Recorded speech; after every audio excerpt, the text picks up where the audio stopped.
up your engine! This is a special live podcast from Nashville, Tennessee. As you can see, I've been injured. I was bitten by a pit bull mix, so now I can't have any alcoholic drinks because I'm on antibiotics and I got my arm stitched back together. But the fingers still work, so away we go. Andrew Hobley. Scotty, what do you think of a Toyota Land Cruiser FZJ80? I'm thinking of getting a 96 model. Here in Australia, most off-roaders say they're the best 4x4 ever.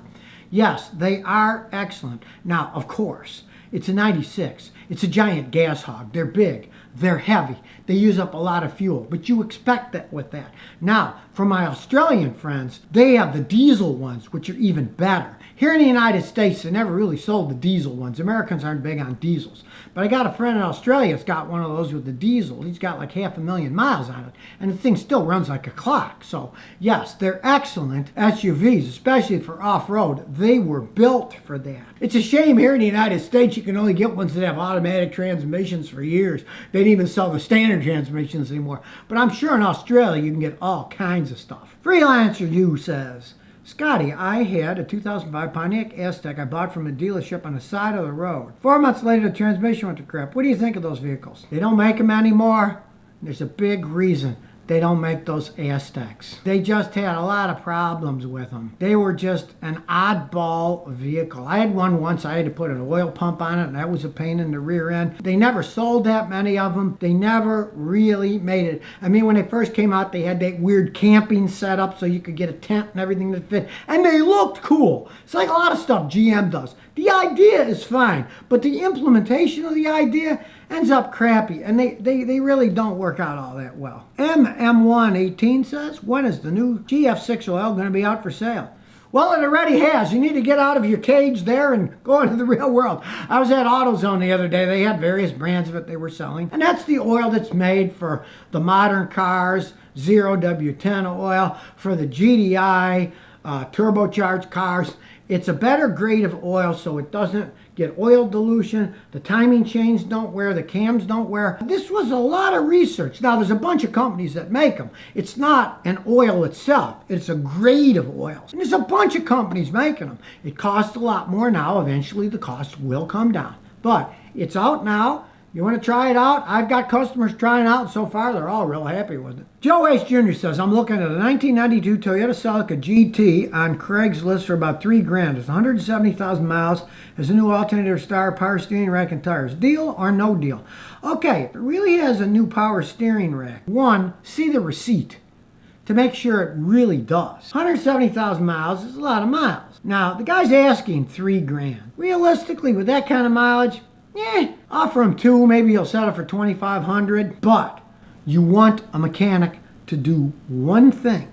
You want him to test the engine. Sometimes guys beat up the engines, and you want a mechanic to do a wet compression test with a little oil in each cylinder and a dry compression test where it's dry. And if there's a big difference, it means the piston rings are worn, don't buy it. If it isn't, it can be a good vehicle. You always offer less than what they ask, and then see what they'll settle for. Bobby Miller says, yo, anybody here think a Nissan 350Z is a good car with a manual transmission? It's an excellent car with a manual transmission if it was taken care of and didn't have the heck beat out of it.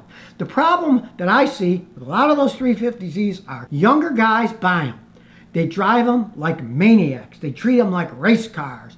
And they're always downshifting and burning out, and they wear them out prematurely. If you're going to buy a used one, you have to pay a guy like me, a professional mechanic, to check it out. And he'll tell you what shape it is, because those are modern cars. And when I hook up my $3,500 Autel scan tool, let me tell you, I get pages and pages of information I can analyze. And I can tell you exactly what shape. I can tell you what shape the cams are in, what shape the fuel injection system is. It gives so much information to somebody who knows what that information means that nobody can hide anything from you. But you want a guy to do that. I charge $100 when I do it for people. It's a great service for them. And there's lots of mechanics out like me, pros, that'll easily do that. And then they can tell you what shape it's in. But take my advice. because everybody isn't honest. Don't take it to a guy who just specializes in Nissans, because he's going to want you to buy that car so he sees profit to be made. Find a guy who knows cars, but don't necessarily go to a Nissan specialist, because he's going to want you to buy it so he can make a lot of money fixing it as it breaks. So find a guy like me that works on all kinds of cars, but understands them all. Mike Gibbons says, I want to clean my battery terminals. I hear if I connect the battery tender to my battery cables, when I remove them from the battery, my radio won't lose settings, right? If you have a very good battery tender, low amp, go ahead and do that. You don't want a big one. It might fry something. Safer is to just get any 12-volt battery. If I'm working on a fancy car, I use my battery memory saver. That plugs into the OBD port, and then that connects to my motorcycle battery, and then it sends 12 volt through the OBD port so you don't lose memory and radio. That works just as well, too. Now, there are little memory saver ones that have little batteries in them, but I don't advise using them because they don't work all that well. A lot of times the batteries go dead and you're back to square one. If you got a little motorcycle battery or just a spare car battery, you can hook the battery memory to them too, or connect it directly to the battery when you take it off. It won't hurt anything. You plug in a charger, sometimes the chargers will just give a little bit weird electricity when you disconnect them from the battery. And a regular battery 12-volt supply won't do that. Angamod outside says, Scotty, can you tell us about isolating the cold pipe of AC so it gets the compressor to work more efficiently? Well, what you can do, they used to do it years ago when I was young, but everybody's cheaper now. Is any of the bare pipes that you see there, and you touch them, and they're cold to the touch, you can get insulation wrap. You can go to any AC supply store, and they'll sell you that gooey black insulation tape, and you can tape it all up all the way down the line. Then they won't sweat as much, and there'll be more insulation, and they'll be slightly more efficient. What a lot of people do, like my house is done that way.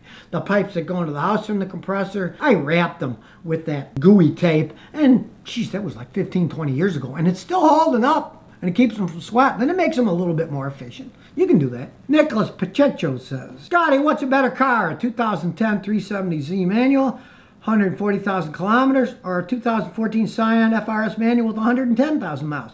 That depends what you want. In terms of long life and drivability and gas mileage, the Scion is much better. It's going to get better gas mileage. It's going to last longer. All the Scions were made in Japan, and they're just Toyotas. Even though they don't make Scions anymore, they basically make the same cars and call them Toyota. If you want power, the 370Z would blow it away. It's a much faster car. It really depends on what you want, you know. If you want one that isn't quite as fast, but it's going to last a lot longer, you got to make the decision on that one. WFD57 Fat Man says, I keep ending up with cheap Chrysler and Plymouth vans. How often should I have them crushed? When they get to be too expensive. If their engine goes out, get them crushed. If you lived up north and they're rotting and the frame's starting to rot, get them crushed. But, you know, on the other hand, if you get them cheap enough, why not? I got a customer who keeps buying those things, but he buys them for $800, $1,000. And if they last him 2 or 3 years, what the heck? He just buys another one. There's absolutely nothing wrong with that. You can get them cheap if they still run, but whenever the transmission goes or if the engine's going out, then you go get them crushed. Or you sell them to somebody else who maybe a mechanic wants it. If the body's not rotten, maybe they'll put an engineer training and then sell them to somebody else. Because people are always looking for vans. I mean, painters want vans, and hey, they like little vans, and if you get them running okay, they're just driving around in them. They don't really care. So, but don't put a whole bunch of money in them. You crush them when the trannies are engine or if the frame's rot. You know, Texas, the frames don't rot, so you don't have to worry about it. But up north, yeah, the frames will rot on them. Kevin Keller says, I'm an original owner of a 70 Duster 340. Oh, nice. Should I use Lucas Racing Oil with a zinc additive? I would. Now, if you're talking about it's all original, they needed that zinc additive.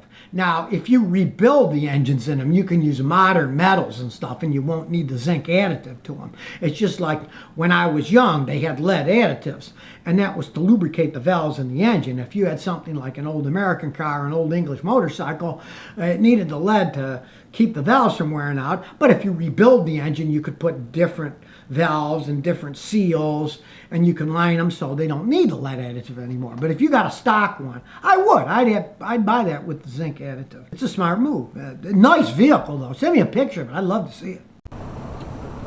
So if you never want to miss another one of my new car repair videos, remember to ring that bell.